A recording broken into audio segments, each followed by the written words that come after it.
रामराम मंडळी, आज आपण 2026 मधल्या आमच्या पहिल्या प्रोजेक्टवर आलेलो आहे.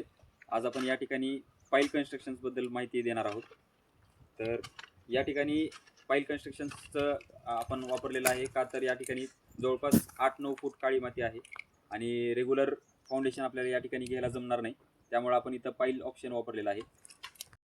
तर या ठिकाणी engineer Nitin Solankar Ramraj group of कन्स्ट्रक्शन्समधले आपले पार्टनर आहेत.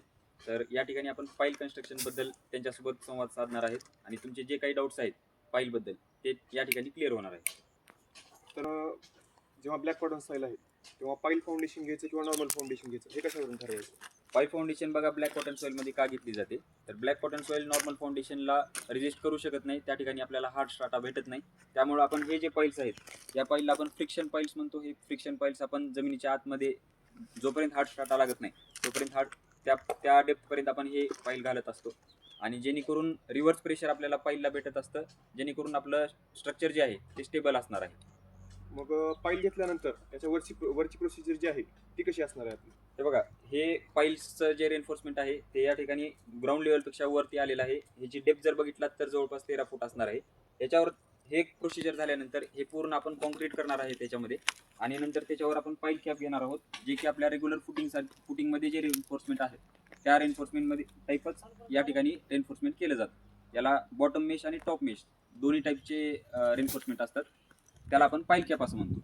आणि पाईल कॅप जी आहे ती पाईल कॅप आपण डायरेक्ट ब्लॅक कॉटन स्टाईलवर म्हणजे जे आपल्या ग्राउंडवर रेस्ट करू शकतो का, त्याला काही आपल्याला एक आर्टिफिशियल स्टार्टा वगैरे बनवावं लागतं? हे बघा, ग्राउंड लेवलला आपण एकदा पाईल केल्यानंतर त्या ठिकाणी आपल्याला पाईलच्या बाजूला जे काय आपली पाईल कॅपची साईज आहे त्या साईजचं आपल्याला एक्सकॅव्हेशन करणं गरजेचं आहे. त्या ठिकाणी फुटिंगची जेवढी डेप्थ आहे तेवढं प्लस त्याच्या खाली जे सोलिंग मटेरियल लागणार आहे आपल्याला, सोलिंग म्हणजे फोडलेलं जे दगड पाठीमागं तुम्हाला बघायला भेटेल ते मटेरियल वापरून आपल्याला इथं सोलिंग करायचं आहे. तर तेवढ्या डेप्थचं आपल्याला एक्सकॅव्हेट करून सोलिंग करून त्याच्यावर परत PCC करून आपली रेग्युलर जी फुटिंगची प्रोसिजर आहे ते आपल्याला करणं आहे.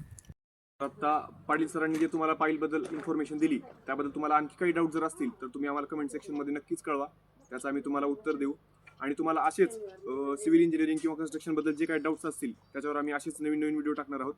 तर ते तुम्हाला बघण्यासाठी आणि डाऊट्स तुमचे सॉल्व्ह करण्यासाठी आम्हाला लाईक करा, फॉलो करा आणि सबस्क्राईब करा. थँक्यू.